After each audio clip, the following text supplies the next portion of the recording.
So if I look for Patchy Mix on YouTube, I get ads for Miracle Grow, Patch Magic, Grass Feed. Yeah. Yeah, I have to say he's a fighter who I've heard his name several times. He's been in several notable Bellator fights by now, but I think largely not taken him seriously or looked into him much because his name sounds like that of a cartoon dog.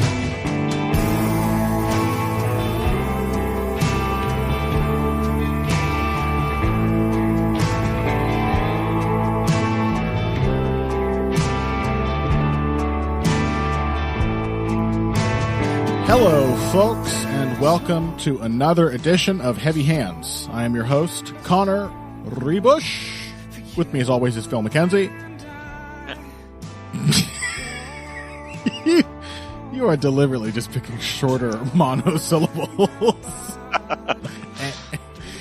That's his signature catchphrase. Great to have him here. Great to have you here for a real smorgasbord of an episode here. We have we're coming in on the heels of a frankly dreadful UFC event, which didn't look interesting on paper and didn't look interesting in life. We have a somewhat stronger UFC fight night coming up next weekend, and we are going to lead off today's episode by discussing its main event, which is the bantamweight showdown between Ricky Simón and Song Yadong. We will try to make as few xenophobic name jokes about Song Yadong's name as possible. So let's try to cap it at 20, Phil.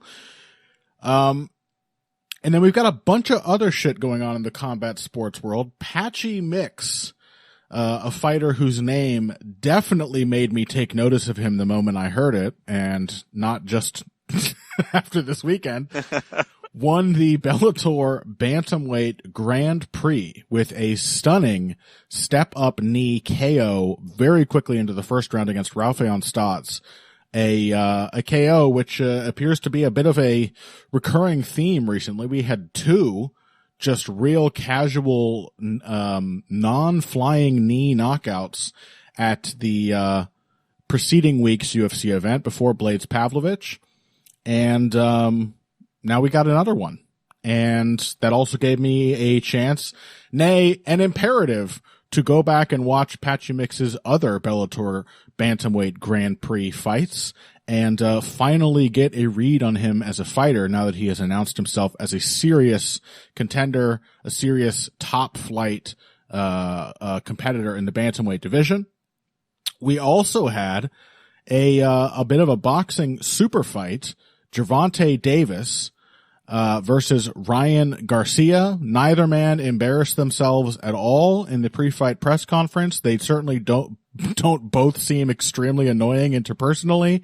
But the fight itself was very interesting, and there is a lot to talk about from it, especially the classic open stance, orthodox versus southpaw kind of dynamic. There was a lot to glean from that matchup. And then we also had the UFC weekend, which I already trashed, Blades versus Pavlovich. I'm sure we'll talk about that at some point. But out of this mixed bag, let's first pull, the first of two bantamweight UFC matchups. This one coming up next weekend, Ricky Simón, Song Yadong. And Phil, not the easiest matchup to wrap one's head around, is it? No. I mean, I was looking at, I was thinking, this is the last 2 weeks of the UFC are basically one decent fight night. Yeah. One pretty good fight night. I think what happened is obviously they had Tsarukian Moicano was supposed to be headlining this one. Yeah. And then when that one fell out, they were just like, it's impossible. This is dreadful. Yes. It needs something. So we've got Simón Yadong, which is pretty fantastic. And as you said, like a really hard one to call. Yeah. I'm sorry, Song the Yadong phrase, sort of, the phrase, she Ricky my Simone until my Song Yadong just popped into my head. I had to say that before we moved on. okay, that's 19 left. Yes, it is a hard one to call. Okay, all right, 18. Pretty hard. 18. I got an index card here. I'm gonna start ticking them off. So, Song Yadong got rebuffed against Corey Sandhagen, and we kind of saw some of his problems really, coming to the forefront, which is that he's sensationally athletic, incredibly durable. Yep. It's really hard, but he is slow, he is planted, and he's not big for the division, as in he's not like a big, tall, lanky guy, so he doesn't have natural length to make up for it. Yeah. And he doesn't do himself any favors with his shot selection to change those things. Right. Essentially, we have a sort of slightly plodding, extremely dangerous counterpuncher. So we saw Corey Sandhagen kind of slightly dismantle him, but essentially just keeping a jab going in his face, rarely committing to it too much. Yep. But sort of using that to keep Song Yadong thinking about what he was going to do. He was kind of changing stances, setting up angles, and occasionally just sitting down on something, whether that was, or, moving in for a level change, going for a body shot, working in longer combinations. Essentially leaving Song Yadong kind of occasionally swinging at air. Yeah. This wasn't, and slowly piling up more and more damage over time as Song Yadong got more confused about when he was going to throw back. Question is, how much can Ricky Simone replicate this?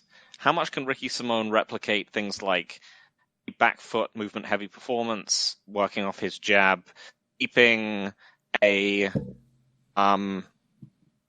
sort of a diverse strategy going, and can he do it without getting his head ripped off? Because he has gotten his head ripped off before. He's not someone like he's not someone who was completely immortal in his UFC run. By like Song Vera. Yadong's adoptive cult leader, father, Uriah Faber, at like 39 years old, who just tore Ricky Simone's skull in half. And, it's worth noting that whilst Corey Sandhagen ended up winning that fight very comfortably, he still got staggered pretty badly at one point. And it's Corey Sandhagen. He is also someone who is outrageously durable. Yeah. Well, I don't know about that. I'll tell you one thing that I do trust Ricky Simone to replicate, which is the sheer volume of half-hearted takedown attempts that Corey Sandhagen tested Song Yadong with. According to UFC stats, Sandhagen attempted 14 takedowns and really bolstered Song Yadong's defensive wrestling stats by only completing one of them. But, Ricky Simone can probably actually convert more takedowns than that. He is simply a better wrestler than Sandhagen. A lot of those shots weren't good. A lot of them was just him crashing into a body lock. But the point for Corey Sandhagen, I don't think, was to finish those. That's why he kept going for them, even though he was being constantly rebuffed, because it was really just another sort of, clog to throw in Song Yadong's gears. Something to slow his roll, something something for him to think about. It was also an opportunity for one of the key strikes that Sandhagen found as that fight wore on, which were elbows. He started hitting them on clinch breaks, as well as finding them as sort of crashing counters to Song Yadong trying to fly towards him. But the clinch did not need to out-wrestle Song Yadong for it to be a major part of his strategy in that fight. And Ricky Simone does like to shoot takedowns. Not only is he probably going to hit more of them, but it is going to be a constant threat. And I do think that has to be considered, given that most of Song Yadong's problems, as we've sort of, gleaned, we knew this already, but it's really been emphasized by the footage that we just both spent, an hour or two watching, is that he plants his feet way too much. This is why you say he's semi-plodding, right? Like, he's actually quite agile and very fast. Mm-hmm. But the moment he wants to throw, he creates a whole host of problems for himself. He digs his feet in. It means that not only is it possible for people to then outmaneuver him, but he can't even easily anticipate those movements and punish people for them. Like, to do that, you need to be able to attack on a sort of diagonal. If you're going to try to anticipate somebody taking an angle. But when you're planting your feet super hard, you just kind of end up attacking straight ahead. And it is very much the image of a matador running circles around a bull. Not for the entire fight. Song Yadong can cut off the cage pretty well. His footwork can be pretty good. But once he decides to throw power, the footwork literally vanishes. And he just plants his feet. And yeah, I mean, not only can he be outmaneuvered, it means he can get countered by basically anything. Whether it's a shot takedown, whether it is like a hard step encounter, whether it is just a defensive jab.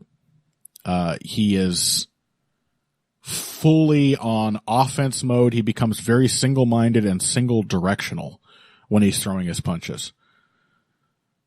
I think the harder part is kind of knowing how Ricky Simone's game operates.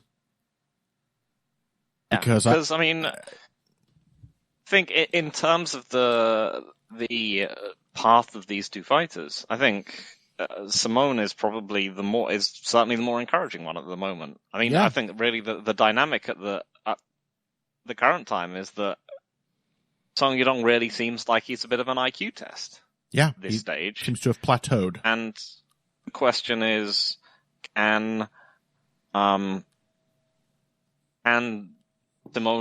configure his game to take advantage of that? My initial thoughts are like, yes, but probably not as safely as Corey Sandhagen for a number of reasons. Yeah. The first being raw durability, the second being that he is not Corey Sandhagen, very few people are. Like, he's not going to be able to be, he's just not going to be a giant person who can set up flicking offense from the outside. He's going to have to take more risks, and those risks are going to be bigger. But I think we have seen Ricky Simone building out his own kind of game. Mm-hmm. Like his performance against Jack Shaw, we rightfully praised quite strongly. Against Rafael Assunção, mm-hmm. that was a performance where he caught Assunção off guard with the takedown in the first round, but the actual finishing sequence mm-hmm. was, him double jabbing to draw out a counter and then countering the counter. Yeah. He's able to use his jab to move in and then angle back out again. And this seems like it would be crucial, and also that it would work pretty well. And putting like a whole, something that Song Yadong cannot do well, putting like a whole throwaway combination out there to create the opening. So yeah, I mean, I think it's difficult to say what exactly Ricky Simone's striking game is, but it's very clear that what he has gained, is a lot more comfort and a lot of like tactical flexibility on the feet. I don't know that there's I see and this could be a good thing or a bad thing. I don't know that I see, like, as there is for somebody like Corey Sandhagen, a sort of like, a single process that can be like adjusted and modified slightly to suit a wide range of opponents. But getting into like 50-50 exchanges and actually coming up with a lot of different creative ideas, putting strikes together. Ricky Simone hits the body. He uses his jab. He doesn't have the most subtle defense in the world, but he does dip under, he moves his head, he moves his feet, and he has proven to be quite good at coming back immediately off of his defense with super explosive, aggressive counters. I don't know that I look at him and I see in one exchange, oh, he's found this idea, he's going to keep hammering away at that and win the fight with it. That kind of process-driven thinking. But, you know, flexibility is I think itself a serious strength against Song Yadong, because as you said, he's a bit of an IQ test. He's sort of, you kind of know the danger zones to avoid. You know, that you're going to have a ton of opportunities when you actually get him to throw or when he just decides to throw. And I kind of suspect that just being able to, stay at least defensively aware, and then being willing to counter and more than capable of mixing up how he counters is going to be a pretty big advantage for Ricky Simón here. Who also, by the way, this is important in a 5-round fight, has phenomenal conditioning. Ricky Simón, I mean, all you need to do is go back and watch one of his first UFC fights, maybe his first, against Merab Dvalishvili. And you know who Merab Dvalishvili is. You know what that conditioning is like. And the fact that Ricky Simón just like scrambled with Merab for 15 minutes straight. Just non-stop activity, everything explosive, everything fast. It is one of those insane. It's inhuman. You know, Sarukian versus Islam kind of fights where you just find yourself thinking like, oh, these two are both really going somewhere. Yeah. Like, not many people are physically capable of this kind of pace. Yeah, and I don't know that Song Yadong is. I mean, we have not seen him. So I mean, we've seen him gas out multiple times, but also, they were originally booked for a 3-rounder. That's a good point.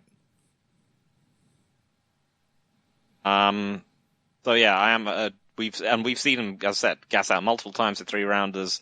He got TKO. It was a doctor stoppage against Sandhagen, I think, after the 4th. You know, a fight which was clearly trending away from him. Yeah, he wasn't gassing in that one, really. No. He also, but he was getting beaten up. He was getting beaten up, and he also, I think, part of the reason he wasn't gassing is because he wasn't really getting many opportunities to waste energy. Like Sandhagen, he was just having so much trouble actually tracking Sandhagen down. There is a serious lull in the middle rounds of that fight, and then after he gets horribly cut, he starts trying to go for it again. But I mean, I think you see problems around the idea of Song Yadong gassing out, even when you're not actually seeing him gas. That he has to kind of moderate his pace, he has to pick his spots a little more, and then of course there is that fight with Cody Stamann, where he was crushing it, and then just completely died by round 3 and allowed Cody Stamann to swamp him with like a single takedown and just hold him down. Admittedly, that is the kind of performance I think you can look at and say, this was simply a young fighter who hadn't been put in those situations before. Yeah, but we're not, but we're also, we're clearly not looking at in the same way that you can look at Simón against Faber and you can be like, all right, he isn't immortally durable. You can look at Song Yadong's earlier fights and just be like, this guy does not have a freakish gas tank. Right, and Ricky Simón does. And as you said at the top, if we're looking at two fighters' growth prospects, Ricky Simón is the guy who seems to have matured since demonstrating in a very early fight that he is just sort of innately impossible to tire out. He's an absolute dynamo, and and Song Yadong, the thing that seems to have defined him, again, I said before, like, he seems to have plateaued. I don't think Team Sigma Male is necessarily the best place for a fighter to sort of develop these subtler aspects of their game. He seems to kind of accidentally discover it at points. You know, I watched his fight with Kyler Phillips, and it's like every single time he throws a kick, it's like no setup. Like, he has learned through experience that he can just blast people with just naked strikes, and it's going to shock them. They're going to respond badly. It's going to create more opportunities. Kyler Phillips is an equivalent athlete. And every time Song Yadong just stepped in and threw a kick with no setup, he got taken down. He didn't get controlled. He got up remarkably fast, as he usually does. But it wasn't until round 2 that he was like, oh, I can jab this guy. He started throwing jabs, doubling, tripling the jab, and not even always using it to just set up an insane bomb. And suddenly there is like a massive turnaround in the fight where Kyler Phillips is having a much harder time, but he gets away from it. He's just not, Song Yadong is not a disciplined fighter. And as crazy as it is to say, having seen so many of his fights, I think Ricky Simón is the guy moving in the direction of being a disciplined fighter. I mean, he probably could have gotten away with being a lot crazier against Jack Shore. Yeah, honestly. And just, perhaps he couldn't. Maybe he just would have gotten countered and hurt. Maybe not. As I said, it's hard to say how Jack Shore is how much of a cushion his own durability gives him. And Jack Shore is a perfectly adequate athlete, and more than that, a really well-schooled, sharp, technical fighter. But the fact is that he didn't get in there and tie up with Jack and be like, oh, I'm stronger, I'm faster than this guy, and just go nuts. He fought a really smart, controlled fight. And that's not something I've ever seen Song Yadong find and stick to. A lot of his fights are sort of defined by, oh, he's physically overwhelming this guy and he just smashes them with zero regard for what they can do. Or he's in there against a comparable athlete or somebody like Sandhagen who's maybe doesn't have those traditional athletic markers, but is so skilled and gifted in other physical areas that it kind of equals out. And they are at best very tough, inconclusive fights where it's not clear exactly what Song Yadong's plan is if he doesn't get a knockout. I don't know that he ever has a plan if he doesn't knock somebody out. It's so I'm finding myself very tempted to pick Ricky Simón here. I think going back to that loss to Ray Borg, that loss to Rob Font when he just got schooled with range striking, he came in and then fought Ray Borg and had clearly already put a ton of focus on sharpening up his boxing. And ever since then, I think we have just seen Ricky Simón embrace the idea that he has to find a plan over the course of the fight to beat his opponent. He has to find ways to counter them. He has to find ways of opening them up.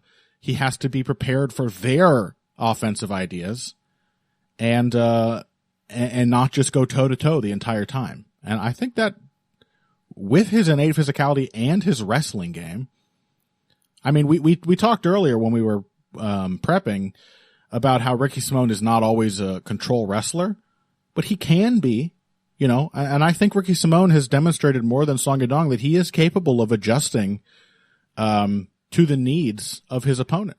In that Ray Borg fight, he hit his takedowns, Borg scrambled up but gave his back, and Simón spent a lot of time just hanging on a rear waist cinch and just kneeing his thighs and making life miserable. And you don't necessarily have to be one of the few guys who keep Song Yadong down or get him to the point in the fight where he's tired and you can keep him down to have success with the wrestling. Nor do you have to be Corey Sandhagen and be looking for sneak elbow strikes and building a bunch of other striking ideas around it. You can just kind of burn some time and make him uncomfortable. And I just think Ricky Simón is a lot more, I think he just has the mindset of a contender much more than Song Yadong, who still feels, after all this time, like a prospect. Like somebody who has not really figured out what his shortcomings are and done anything to address them. Yeah, and that is obviously the worrying thing, because there are obviously lots of examples of fighters who got better late in their careers and so on, but in general, you don't start to learn things faster as you go into your late 20s or 30s or whatever. No. If you want to see people making their changes, Song Yadong should be doing it now. Yes. He is only 25 years old, but he is coming up on 10 years as a professional, which is, yes, disgusting. But, the fact that, you draw a line between who Ricky Simón was when he came in the UFC to who he is now. Did the same with Song Yadong. Just wouldn't see the same growth, despite the fact that, Simón is just physically older than him. Yeah. Yeah, I mean, I do want to pick Simone in a lot of ways, but also I would really like to see Song Yadong like put it together at Turn a this corner, point. like even one. Yeah, I would love to see it because he is so phenomenally talented. Yeah. He has so many things going for him. When his game is working, you can see him counterpunching someone, and you see his eyes for the shot. His weight transfer is, his fearlessness and ability in the pocket. You're just like, man, this guy could be great if he just learned to jab people every now and again and not sit down on everything. Just needs to moderate. Yeah, he just needs to throw like 75% of his shots should come with less than half power. That alone would make a huge... He's a tremendously powerful, fast kicker. Again, there's the risk that when he throws it, he's gonna off balance himself because he's throwing it incredibly hard. Yeah. So yeah, I mean, I would really like to see him turn the corner. Also, I find myself thinking just recency bias. There's been a few fights where we've been like, well, this guy should win because he's just the better technician, but the other guy could just bonk him. Yeah, Song Yadong doesn't. And then that's just happened. It's a reason Song Yadong hasn't grown at all. Because it does keep working most of the time to at least make the fight close, and he wins most of the close fights. Yeah. As I said, he hurt Corey Sandhagen, who is insulated in more ways than Ricky Simone is. Absolutely. That because I'm scared. I've been scared by the recent bonkings that have been happening. I'm going to pick Song Yadong. Okay. Yeah, fair enough. Replicate the horrible Uriah Faber loss once again. Ricky Simone will just be caught coming in, and Song Yadong will just punch him in the face, and that'll be it. I mean, it seems, if anything, incredibly likely. Like, for all the praise I've given Simone and all the reasons I have to pick him, and I'm going to, it still feels very 50-50 to me. Mm-hmm. Yeah, I mean, that's the thing. You're like, there's all these things he can do to push it in his direction.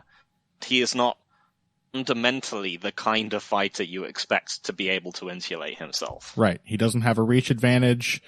He can move around a lot, but he is still going to be exchanging in Song Yadong's range. He's still going to end up standing toe-to-toe with him.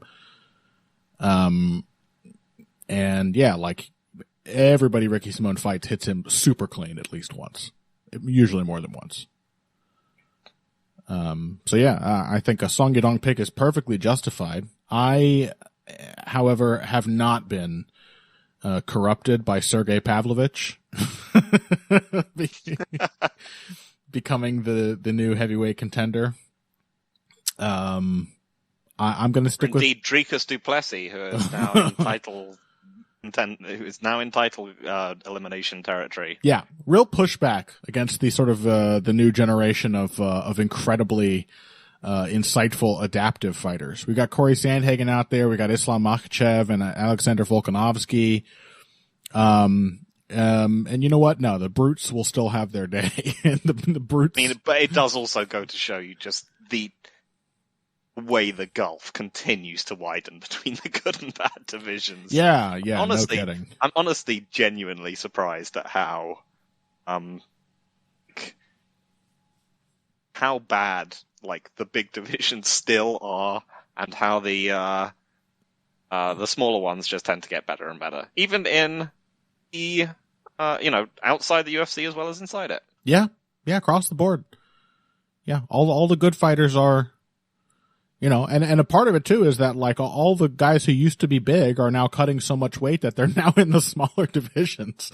There's probably a shitload of welterweights nowadays who would have been at least light heavyweights in 2002.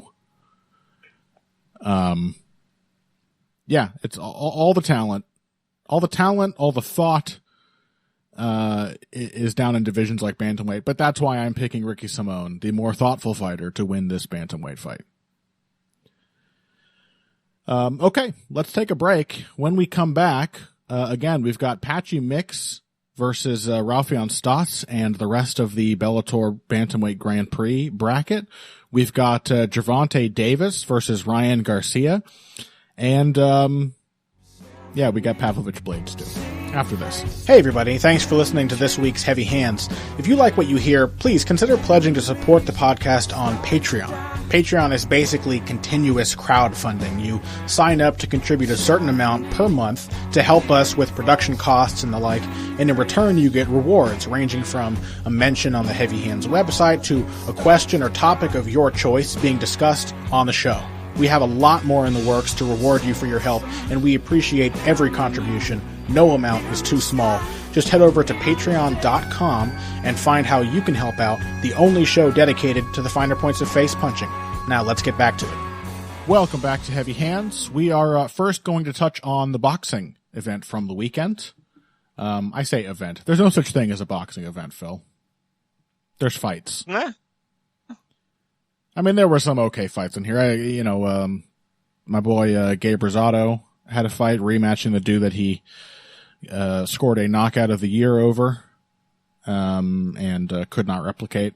But, it's all about the main event. Boxing is one of these things where, like, only sickos show up to even watch the prelims in the live audience.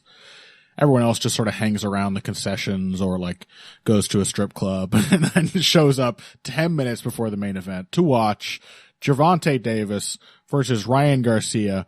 Gervonta Davis, by the way, a great example of what my real issue with Greg Hardy always was. Because Gervonta Davis is a woman-beaten piece of shit. He's like a real... You can forgive that. I can't forgive it. It's just that, like... Of not being bad. Exactly. It's not the only thing to talk about. That's the problem with Greg Hardy, is that he sucked so bad at fighting, you just found yourself talking about what a terrible person he was the whole time. I've talked about a lot of Floyd Mayweather fights in my day, Another guy with recurring issues of being abusive towards women. But you know what? Like, there is at least some art to talk about with this artist. You don't have to be completely death of the artist to still be like, well, I'm going to talk about the boxing. And Gervonta Davis is a very good boxer. And I think, as was borne out by this fight with rising superstar Ryan Garcia, a considerably better boxer than Ryan Garcia. Who, I was almost going to lead into this by saying, like, and this is still partially true, but just how wide the gulf really is between the level of striking you see in boxing and the level of striking you see in MMA. I just watched a bunch of Patchy mixes striking. I watched him fight Kyoji Horiguchi, and I'm like, ooh, I don't know about a lot of these decisions you're making. You're kind of cumbersome and awkward. Like, what is this distance? Why are you both standing 7 feet apart? The distance between you is like 1.5 of your combined heights. Like, that's too much. Your opponent's going to see literally everything coming. Boxing is just a different universe. But having said that, that universe was ruled by Gervonta Davis on this night. You want to talk about the fighter who was doing a better job of managing his distance, of really controlling the classic positional battle that takes place between high-level orthodox and high-level southpaw fighters. That was Gervonta Davis. And really the best moments of the fight for Ryan Garcia were when he was being incredibly reckless and essentially fighting like an MMA fighter. In fact, for a brief period of this fight in the second round, an MMA fight was happening. Gervonta Davis was put under so much pressure from Garcia, just lunging at him, squaring himself up, putting hideous looping punches together with his chin hanging in the breeze, but doing it so aggressively that Gervonta Davis started shooting for takedowns. He was just... he was doing that all the way through the fight. Yeah, but in that, it was really dramatic in that round. And on one of those, he ran off the ropes, like lunging for a body lock, and Ryan Garcia literally hit him with an elbow over the top. It was just for a second, an MMA fight started happening. I should point out here, by the way, that apparently Ryan Garcia has, since 2022, been learning jiu-jitsu from Henner Gracie. So, the guillotine was there. so maybe that's inspired some of his boxing choices in this fight. But yeah, I've not paid a ton of attention to Ryan Garcia for a while. I went back and watched quite a few of his other recent fights. And I gotta say, I don't think there's a whole lot there to Ryan Garcia, aside from the fact that he has very fast hands. He is an accurate puncher, and chooses his shots well, but I really do not like him, when judging him by like my standards of what a good boxer is. I think he's a very messy fighter, even in his best performances, and really relies on being able to overwhelm people, and usually that comes with a significant height and reach advantage as well. Of course, one of his most difficult fights before this was against Luke Campbell, who was actually longer and taller than him. And he did, show some heart. He got up from a huge knockdown and fought his way back in. But it ended up being a very scrappy, competitive fight throughout, until Campbell sort of started to break down. Here, Gervonta Davis was much, much shorter, but Gervonta Davis knows how to use a supposed height disadvantage. He found a lot of ways to get under Garcia's strikes, and he used his footwork and his upper body positioning really well to just make it super difficult for Garcia to hit him clean with anything. Meanwhile, also stepping into clinches and delivering really punishing counters. I mean, this was like an Aldo Font kind of dynamic. That Gervonta Davis was throwing maybe 25% as many punches as Ryan Garcia for several of these rounds, but his punches were so much cleaner, much better timing, and all throughout, he was racking up damage to the body. This is not atypical for Gervonta Davis. He hits the body a lot, but I would say maybe upwards of 50% of his connected strikes, or even his attempted punches, were body punches. And that ended up being the target that allowed him to finish the fight. Yeah. I mean, this was one of those ones where, you look at it on paper and you might be, you might kind of be concerned if you're like expecting Davis to win. Because a lot of people were. Yeah, most people had him as the better fighter, the cleaner technician, obviously the harder puncher. Like, this was one of those ones where the younger fighter is kind of coming after the more experienced one. He's clearly trying to do everything in his power to make the fight happen. Garcia was the one who accepted all the concessions. There was a reason to expect. Well, reason to think that like maybe Garcia could leverage could see something that other people couldn't, and would be able to leverage like a volume and size advantage to win out. But yeah, as the fight went on, you could see this. Yeah, it was a levels fight. It was one of the ones where, I mean, you really have to. It's hard to find a significant blow that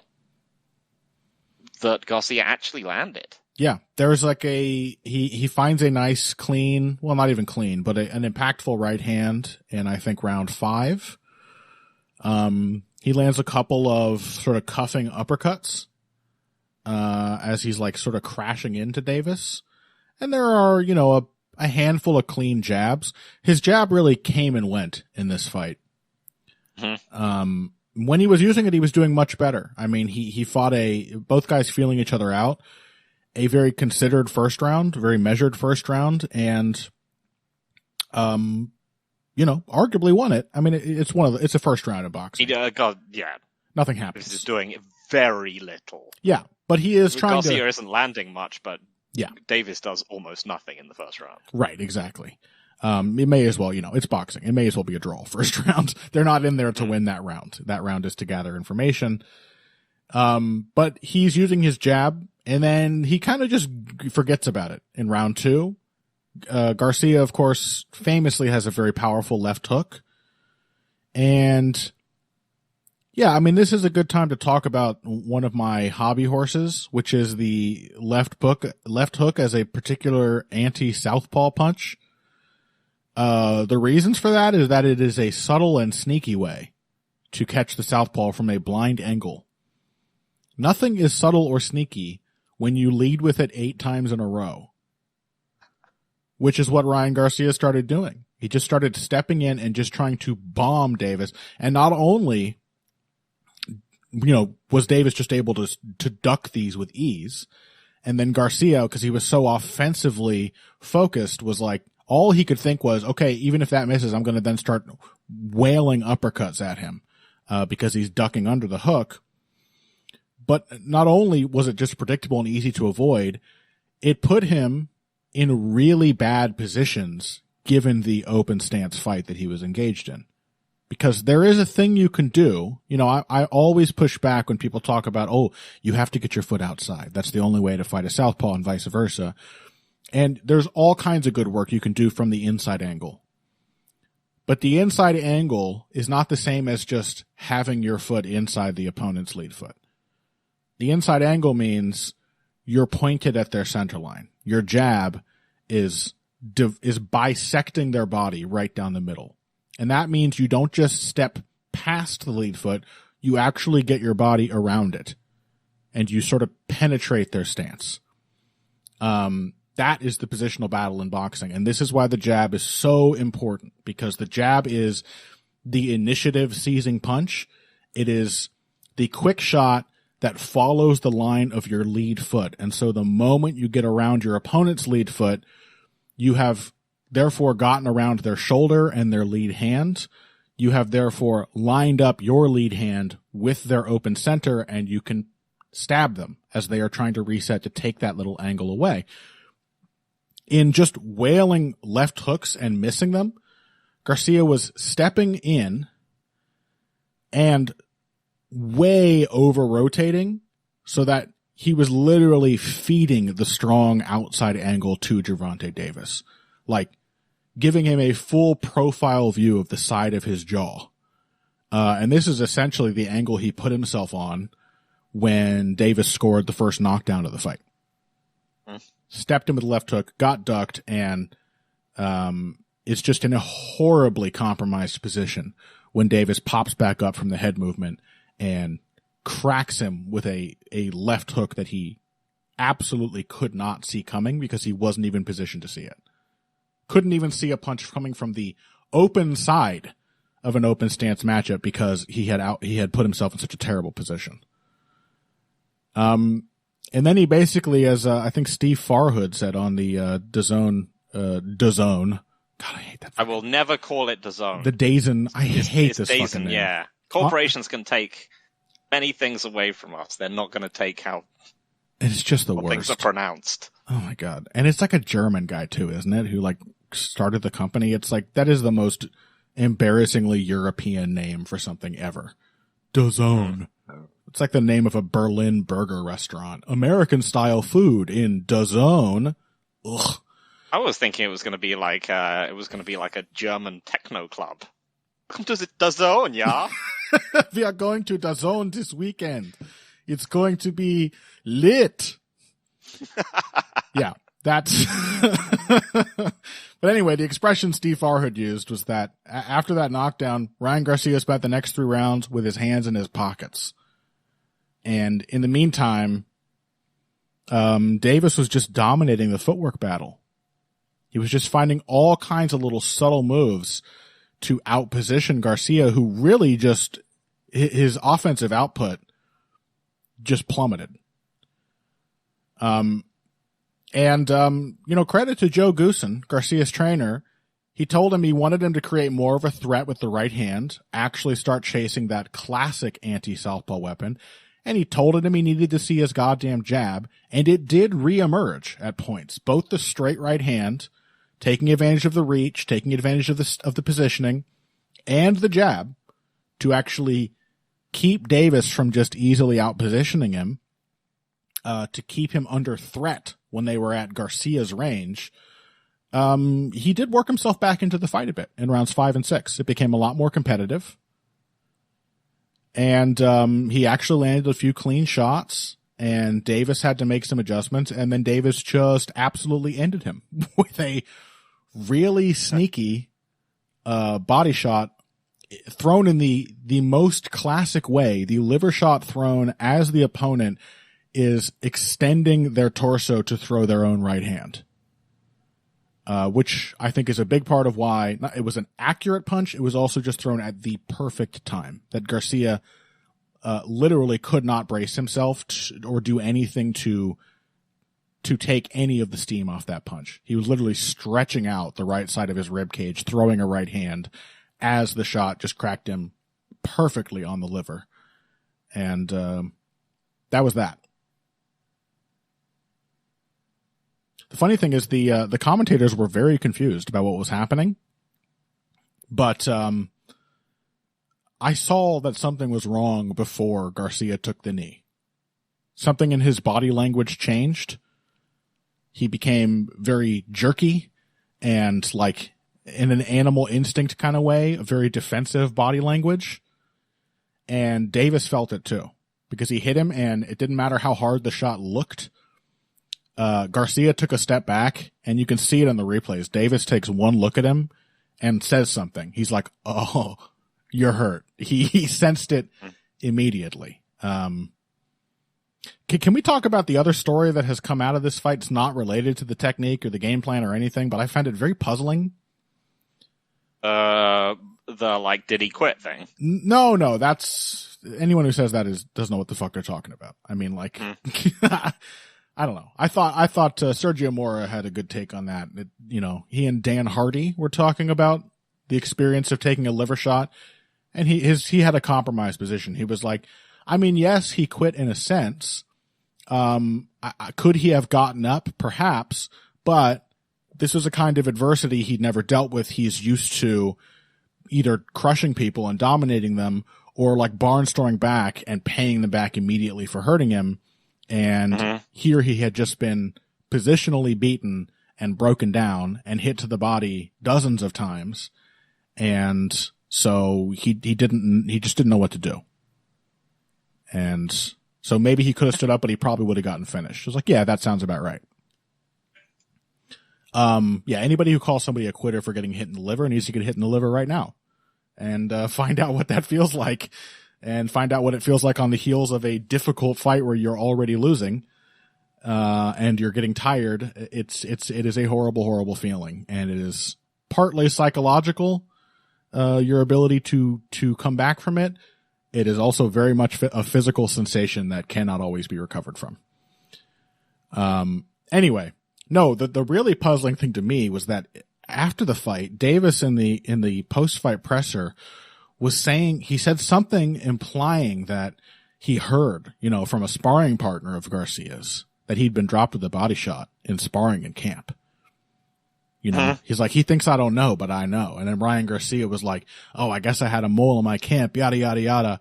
And I'm just thinking the whole time this is playing out, was it a closely guarded secret that if you hit Ryan Garcia in the liver, that it will hurt him? Yeah, this is just fighters being insane people, right? Isn't that true for literally everyone? Yeah, I mean, but everyone's got to, it's fighters. Like Davis has got to be like think of himself as this master strategist who's like figured out, he's the Sun Tzu art of war right here, and meanwhile, Garcia's got to be like, I only lost because he found out my weakness. I was betrayed. My training partners informed Davis's team that I have internal organs. Yeah, it's like he's a witch or whatever, and he's got his one weakness can be found locked. He keeps his liver on the right side of his body. Yeah. Garcia got a tiny piece of liver and burned it in the locker room before the fight, placing an inescapable hex on Garcia. I think the logic is maybe because you will hear this when somebody has gotten dropped, has gotten like concussed in training. Mm. And the logic there is that like, oh, like their chin is going to be diminished. They maybe haven't fully recovered as much as they should have. I don't think that's true with body shots. Like, unless he had a liver injury, which I think would have prevented him from fighting if he had like a ruptured liver or something, or a broken rib. He certainly didn't fight like he had a broken rib. So I think they were just operating under the same logic that like, oh, the guy's been dropped to the body, now he's extra vulnerable. I don't think that's true. Probably not. But, you know, it's the stories people tell themselves. Yeah. I just found it very puzzling. Like, God forbid any of my enemies discover that if they punch me squarely in the nutsack, I will be injured. You know, like, nobody knows this great weakness of mine. All right. Well, while we're in this, in fact, you know what? I don't have that much to say about Blades Pavlovich. Let's take another break before we talk about Patchy Mix, and then we'll just sort of cram the heavyweights in at the end like they deserve. Whatever. What was that to say? Yeah, honestly. Okay. So one more break. When we come back, Patchy Mix, Rafael Stotts, and the rest of his Bantamweight Grand Prix bracket over there in Bellator, and then the big boys after this. Financial support is fantastic, but there are other, even easier ways to support Heavy Hands. Perhaps the best is by spreading the word. We know our fan base. You're all cool, popular people with serious social media presences. You're tastemakers and trendsetters. Okay, there are one or two of you that don't fit that description. You know who you are, but no matter what, you can always help us out by telling folks about the show. You can also give us a positive rating and review on iTunes and Stitcher, things like that. We rely on word of mouth and positive feedback to grow and improve, so thank you very much for your time and your help. Now, back to the show. And welcome back to Heavy Hands. We're talking about some Bellator now for the first time in a while. Bellator very strong these days. Just continuing to build a roster of really great fighters. It is kind of finally feeling a bit more like Strikeforce felt back in the day. Yeah. I mean, you know, there was the Chandler Alvarez kind of era, I think, was also a pretty strong one. Chandler, Brooks, you had, you know, Patricio, of course, is still around. Yeah, I mean, you look at the sort of top of this recent bantamweight run, and you're like, man, this is just all very good fighters. Yeah. Like, these are serious resumes that people are building. Whether it's, you know, Patchy Mix or, frankly, Rafael Stotts, who lost to him.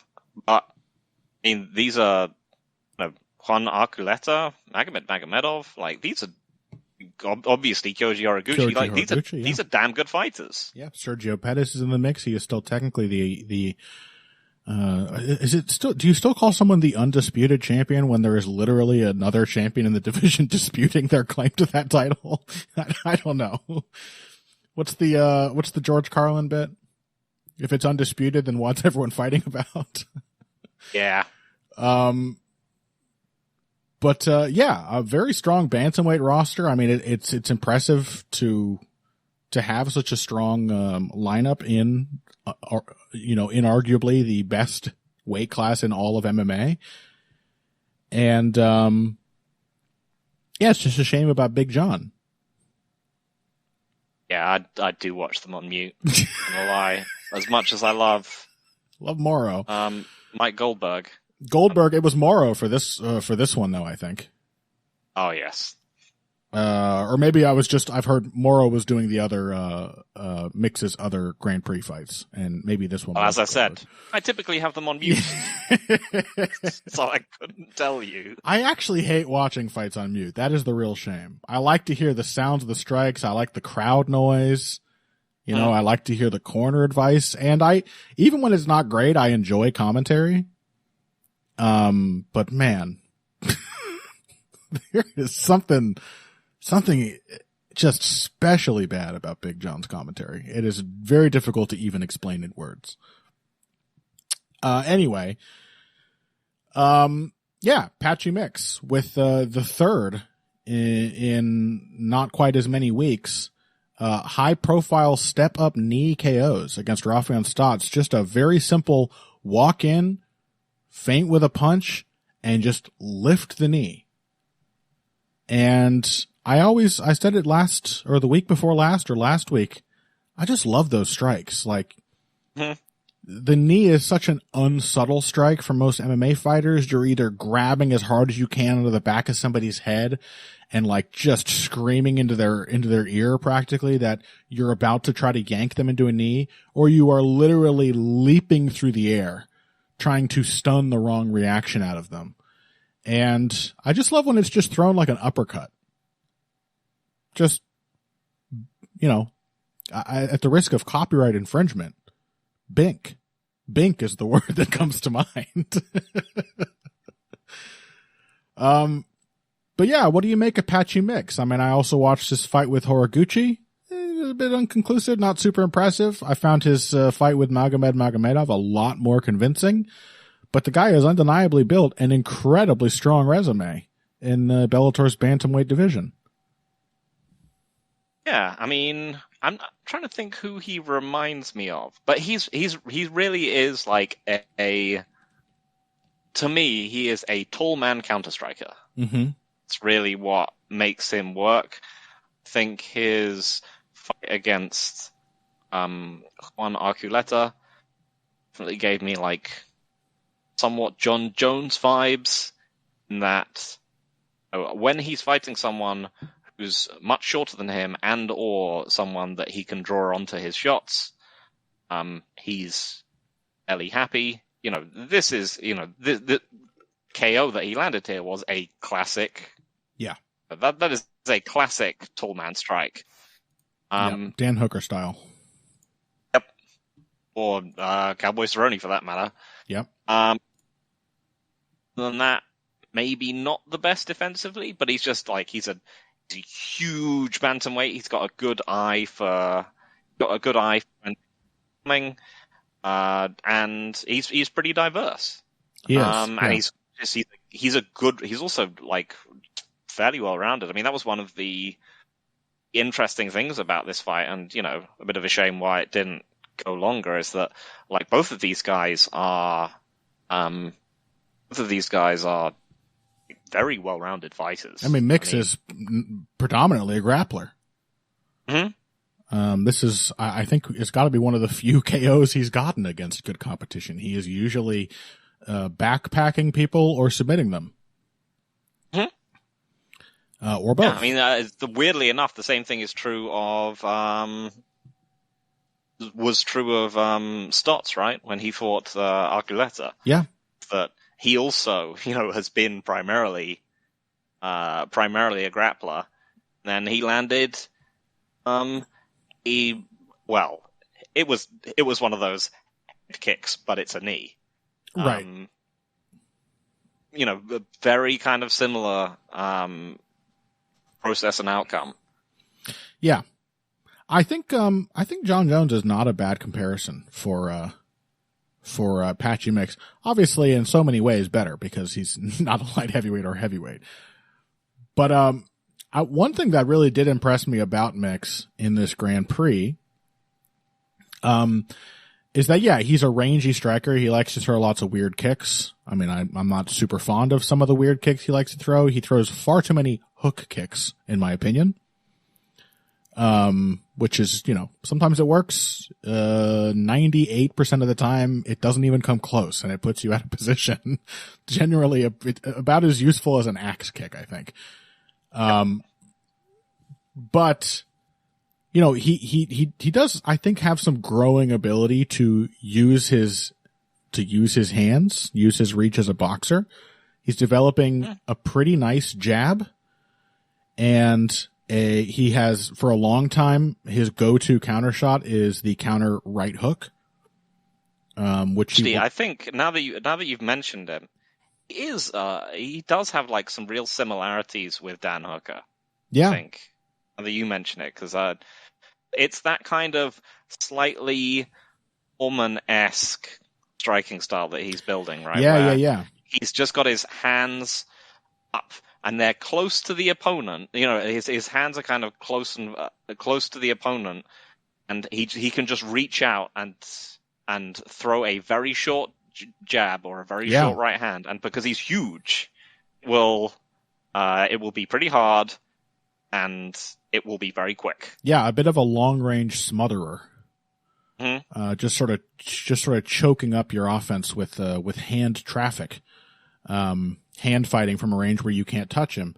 And the other thing though and this is actually like Dan Hooker as well, but at his best it is also like John Jones, is I like that he just it's pretty difficult to back him off. And this was, as much as I didn't find his win over Kyoji Horiguchi particularly convincing, and that's not a knock on him. Horiguchi is just a very difficult guy to really look good against and win several rounds against. He was not dominating any point of the fight except when he was backpacking Kyoji.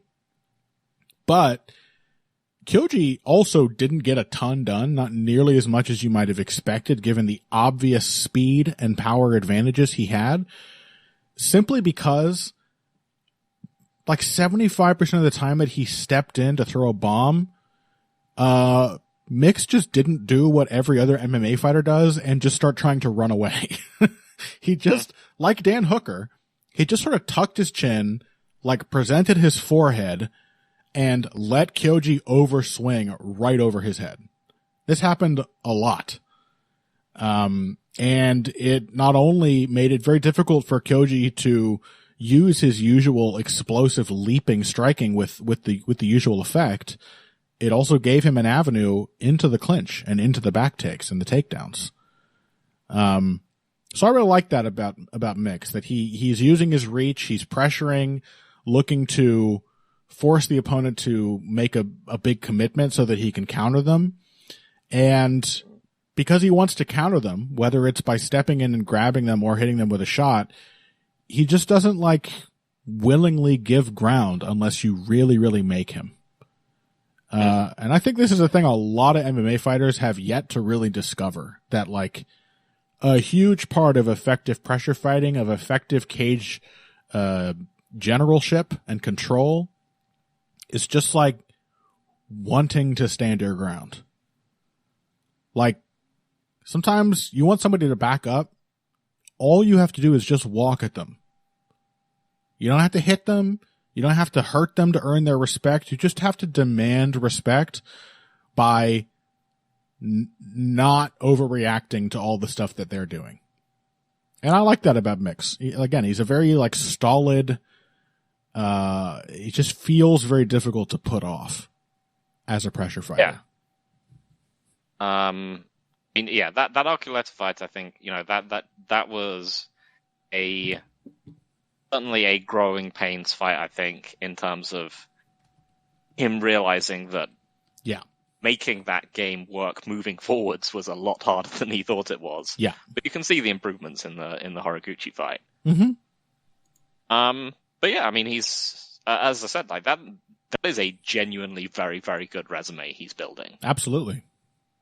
And, many times in the past, people have obviously disrespected fighters from non-UFC organizations, whether it be WEC or Bellator itself, to their own detriment. Mm-hmm. I mean, these are just really good fighters. I mean, Rafian Stotts as well, I think, is he's a really good. I mean, I've got to be honest. I think I like him a bit better than Patchy Mix. He's just a little bit. He's got a little more variety in what he wants to do in the pocket. Yeah, he's a good counterpuncher from both hands. I think he's probably a slightly better wrestler. Yeah, I think this is one of those outcomes where you're like, sure. Sure. I think it happens. I think they're probably going to fight each other again at some point. Almost certainly. He's just a bit less. He's just that smidge less dynamic than Mix in general. No, he gets himself. Again, he's one of these guys who has I think wants to have a complicated, complete game. Yeah, he wants to be a wrestler and a grappler, but he also wants to be a offensively sound striker who's gonna slip jabs and counter them and so on. And sometimes it just gets too much for him. Yeah, Mix is not. A lot of his attributes, I think, are kind of intangible. Like, he's not too creative for his own good. He's not too ambitious. He like knows he's big and he just wants to stand there and intimidate people. And so a lot of his fights really are not that impressive. One thing I will say that I do really like about his game, he's known for the back takes, and obviously he's a fantastic back taker. Does a really good job of just sneaking one hook in and then grabbing like a seatbelt, getting an underhook so he can't be thrown off, and just very methodically working to his body triangle. But the thing I like best about Mix's grappling, which unfortunately we did not get to see here, is his front headlock game. I have not seen many MMA fighters who use the guillotine as well as Mix does to actually improve position. The guy hits a lot of guillotine sweeps. And also escapes from bottom position using the guillotine as like a stable grip to work around, either to get to the back or to just sprawl his opponent out and crush their will. I really would have liked to see some grappling between these guys, if I'm honest. But, you know, a bit like the similar knee KO in Royval versus Nicolau. Awesome. Yeah, you're like, oh, that was cool, but also yeah, a bit nice to see. Yeah. See what else was going to happen between these two. Wanted to see them get the chance to mix it up a bit. It is what it is. They will very likely fight again. As strong as the Bellator roster has become, much like Strikeforce today, it's like not super deep compared to the UFC. So I kind of like that about it, to be honest. Like, yeah, I was going to say, like, I'm perfectly happy to watch, like, when you got to see things like Daniel Strauss against Patricky Pitbull. Yeah, Patricio. A bunch of times I was, Patricio, yeah. It's just like, yeah, sure, I'm down. Absolutely. It's a great fight. I love the storylines. I love the long series and rivalries. And that's why I'm always so happy to get them. That's why I was perfectly happy with Moreno Figueiredo fighting a million times. You don't get them as often in the UFC because there's just so many options. And it doesn't serve fighters, career-wise necessarily to fight the same guy over and over again. The consequences are too dire for losing, and in Bellator, there's like no choice a lot of times but to just have the same guys fight each other multiple times. And it's cool. You get to see people develop in a really concrete way. You can really easily measure one performance against the ones that came before. Anyway, hope they fight again. I guess the next fight that we're going to see from Patchy Mix is versus Sergio Pettis. It's going to be weird. An interesting one. Yeah, weird matchup. We will see. Maybe we'll get a chance to talk about that one when it comes around, whenever Sergio recovers from whatever his injury is. But that's it for good, interesting MMA. Let's talk about heavyweights now. Curtis Blades, Sergey Pavlovich. This was the one that scared you out of picking Ricky Simone because Curtis, there's every reason to pick Curtis Blades. He is in basically every way a more flexible, frankly, just better fighter than Sergey Pavlovich. Here's the question. Is he a more flexible fighter? Well, he should be. He should be. This is what I find myself wondering. And I think someone said this on Twitter. They were like, okay, Curtis Blades has officially done this too many times now. Yeah, that is a very good point. He should be a more flexible fighter. He has more to his game, more options. The question is, does he know how to lead from one idea into another? Does he know how to connect the disparate parts of his game? Does he want to? This is another one like an old canard, like with Davis Garcia, you get, oh, did he quit? Could he have gotten up? And like only idiots say that. And most of the time, it is only idiots who say what I'm about to say. Me, a very smart man. Me smart. Which is, why didn't he go for takedowns? Right? People said this after JDS Kane won. And it was like, the fight was 50 seconds long. The fuck are you talking about? He got beaned almost immediately. He didn't even have time to go for takedowns. Well, you want the very first thing he did to just be run out with his head down, just sprinting at JDS's legs? Pretty much what he did the second time, but yeah. Yeah, it's not, sometimes it works, especially at heavyweight, but, in this case, I think that question is a bit justified. I think Curtis Blaydes, there's a time to establish some threats to get the fighter into a striking rhythm so that you can then surprise them with the takedown.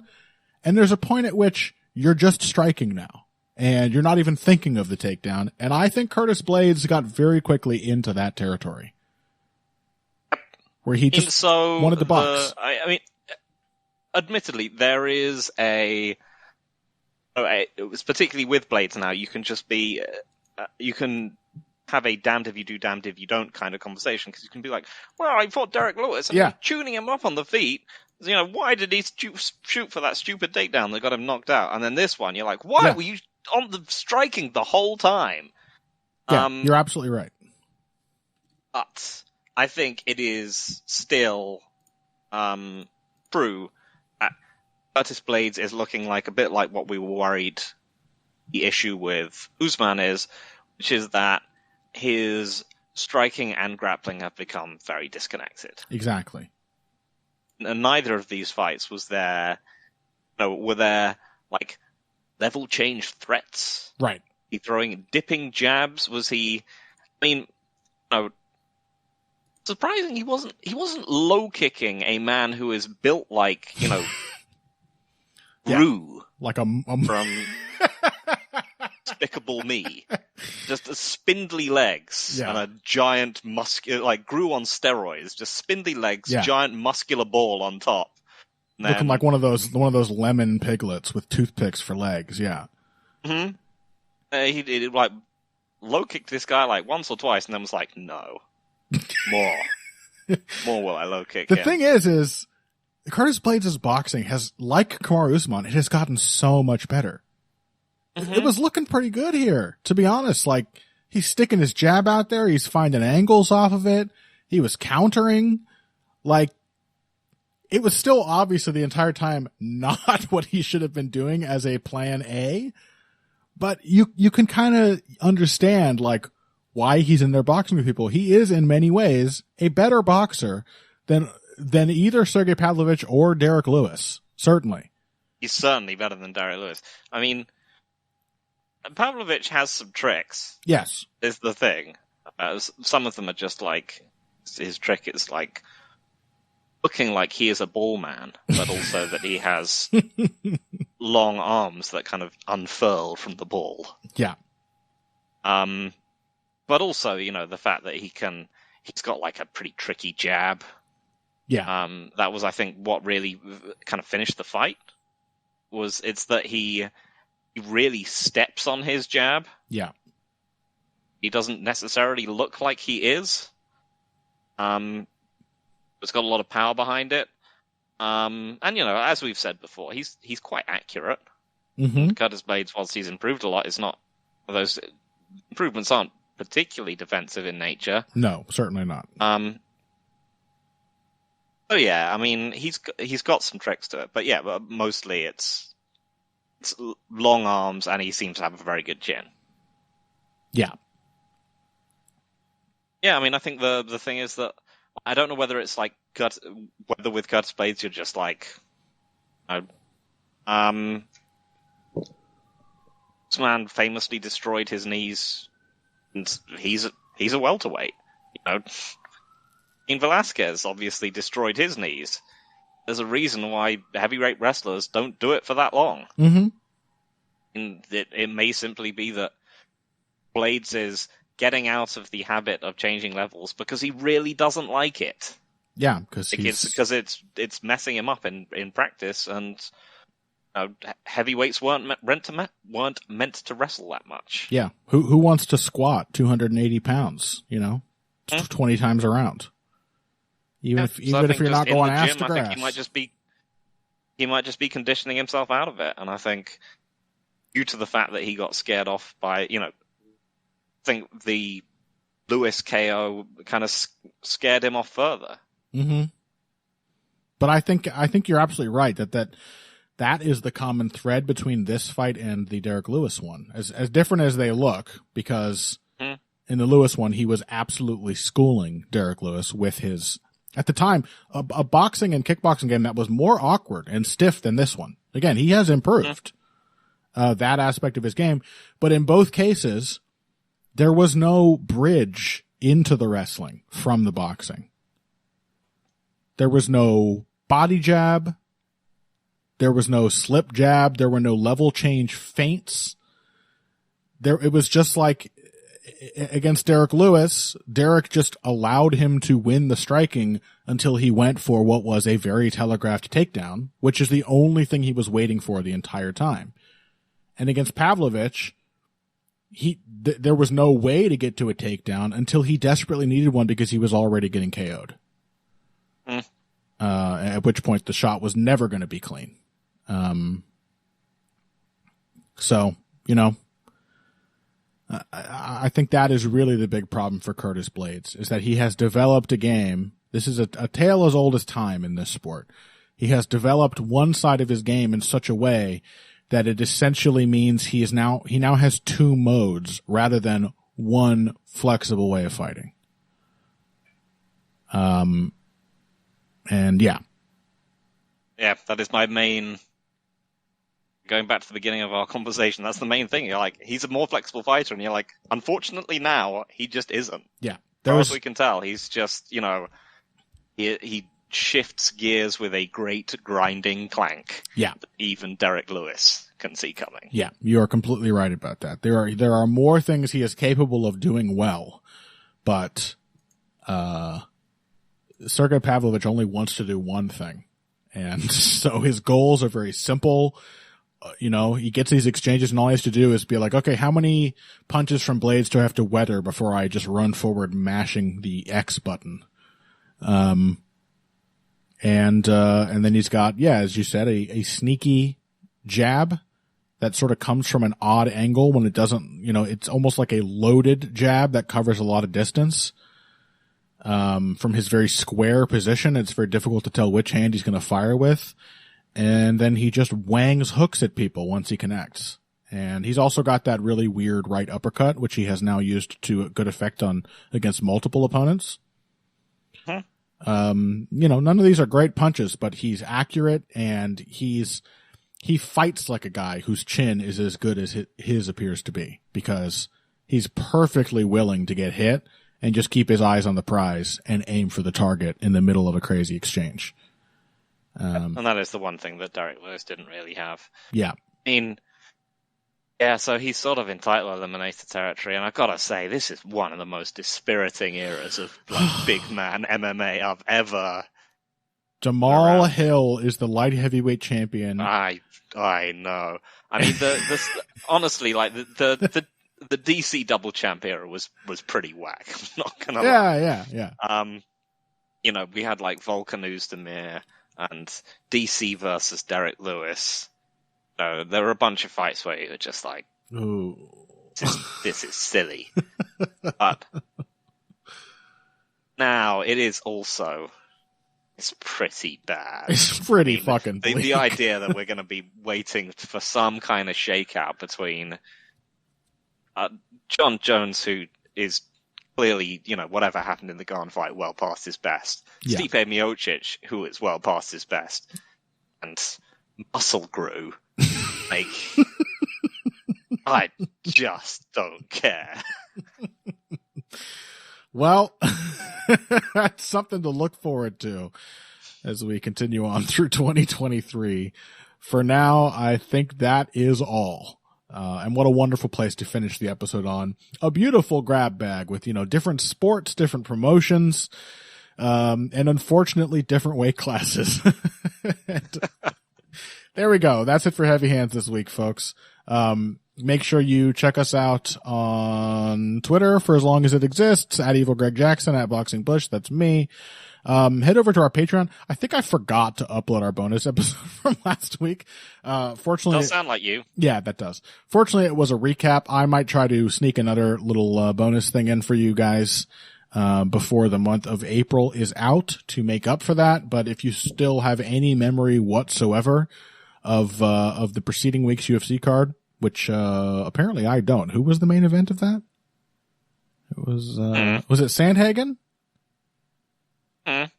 wasn't it? Anyway. It was Holloway versus Allen. Holloway Allen, that's right. That's right. I knew it was a good fighter versus another good fighter. I just couldn't remember. Sandhagen was like 4 events ago. Yeah. I don't know. If your brain works the way mine does, it may be just as much use to you now to hear this recap bonus episode as it would have been last week, because you're gonna be like, "Oh yeah, I forgot about these." You're guys. just gonna be if you are also temporarily unmoored, and all things essentially happen to you at the same time. Yeah. Living for the moment, living for the now, Phil. Whenever that may be. Yeah. The now is a gift, and that's why they call it the present. That's my motto. And anyway, you'll find that at patreon.com/heavyhands. Next week, we will be back to talk to you about Ricky Simone versus Song Yadong, and the following UFC event, which I believe is a pay-per-view. Yes, it is. Coming 1 week later, Aljamain Sterling, Henry Cejudo, another one that I don't really know quite what to make of it, but if not amazing, then at least a reasonably stacked undercard for that pay-per-view, as most of them are these days. So we'll have some good stuff for you next week, and until then, if you came here today for the finer points of face punching, you came to the right place. This has been Heavy Hands.